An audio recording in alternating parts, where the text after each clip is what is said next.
Smoking causes cancer. Smoking kills. புகைப்பிடிப்பது புற்றுநோயை உண்டாக்கும் மற்றும் உயிரை கொல்லும். Liquor drinking is injurious to health. மது அருந்துதல் உடல் நலத்திற்கு தீங்கு விளைவிக்கும்.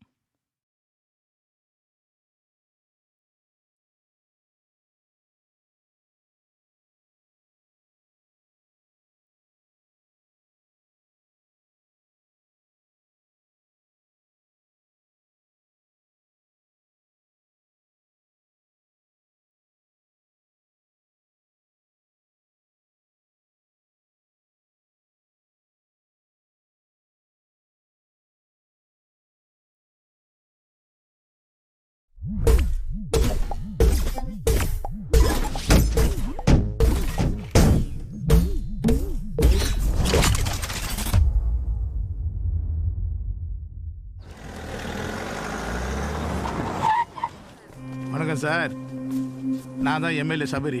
கேள்விப்பட்டிருப்பீங்களே, அந்த தாமரத்தில் இருக்கிற 500 ஏக்கரா லேண்டை அப்ரூவ் பண்ணி ஒரு சின்ன சைன் போட்டிங்கன்னா ஈசிஆர் ரோட்டில் இருக்கிற பங்களா சாவியை இப்பயே கொடுத்துருவேன். என்ன சொல்கிறீங்க? கபாலீஸ்வரர் கோயில் வாசல்ல பிச்சை எடுக்கிறவாளை பார்த்துருக்கீங்களா? பார்த்துருக்குறேண்ணே. என்ன இதுக்கு? அவளை எல்லாம் உங்க வீட்டுக்கு அழைச்சிட்டு வரேன். உங்க பெட்ரூம்ல தூங்க விடுவேளா?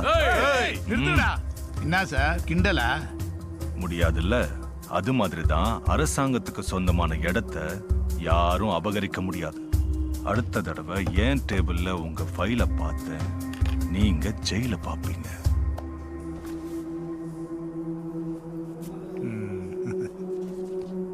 சந்தோஷம் சார். வரட்டுமா? நேர்மையான அரசு அதிகாரியாக அனைவராலும் அறியப்படுபவர் வட்டாட்சியர் திரு அனந்தராமன். அவர் கடந்து வந்த பாதை மற்றும் அவருடைய நேர்மை பற்றி சற்று திரும்பி பார்ப்போம்.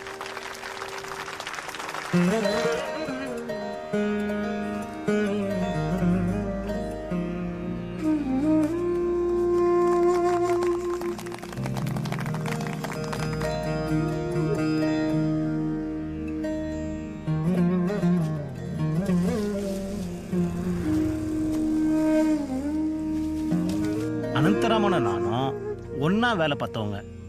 பசின்ட்டு யாராவது கேட்டாங்கன்னா தான் கையில் இருக்கிறத எடுத்து அப்படியே கொடுத்துட்டு போயிட்டே இருப்பார்.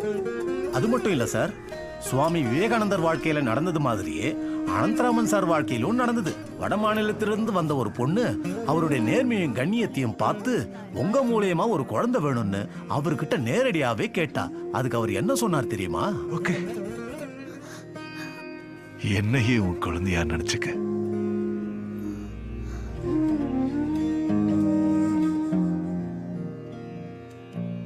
மேலும் பல சுவாரஸ்யமான மனிதர்களை பற்றி நாம் தொடர்ந்து பார்ப்போம்.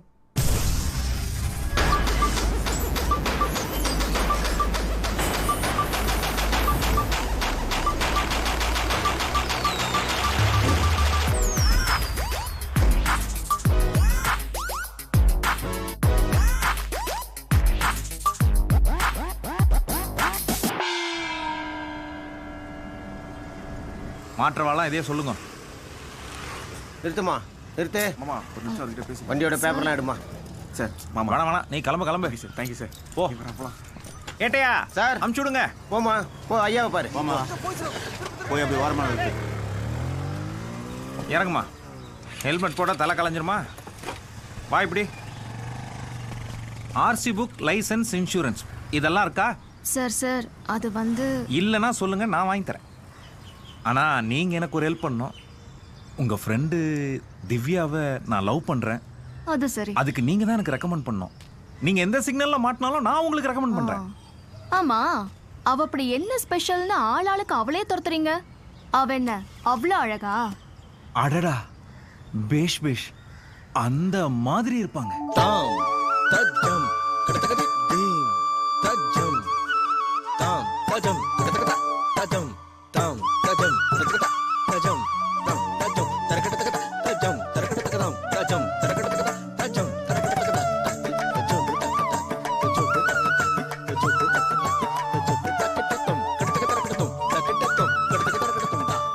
திவ்யா, உனக்கு ஒரு விஷயம் தெரியுமா?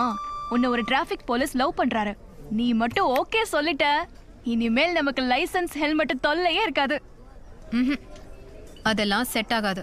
எனக்கு யாராவது ப்ரப்போஸ் பண்ண மாட்டாங்களான்னு வெயிட் பண்ணிட்டு இருக்கேன். நீ யார் வந்து ப்ரப்போஸ் பண்ணாலும் வேணான்னு சொல்லிட்டு இருக்க. என்னடி உன் பிரச்சனை? சொல்றேன். என் ஆண்டி ஒருத்தர் உயிரை லவ் பண்ணாங்க. யாரு? நம்ம சுபலட்சுமி ஆண்டியா? அவர் எப்படி இருப்பாரு? அப்படி இருப்பாரு. அவர் ஒரு மிகப்பெரிய ரவுடி.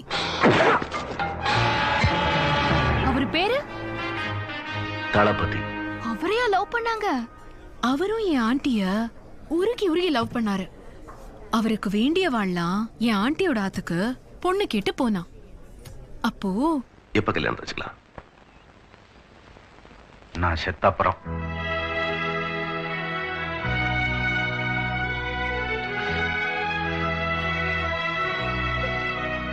இதனால மனசுடைஞ்சு போன என் ஆண்டி இப்படிப்பட்ட ஒருத்தரை மிஸ் பண்ணிட்டோமேன்னு ஒவ்வொரு நாளும் ஃபீல் பண்ணிட்டே தான் இருக்காங்க. சரி, இந்த கதைக்கும் உனக்கும் என்னடி சம்பந்தம்?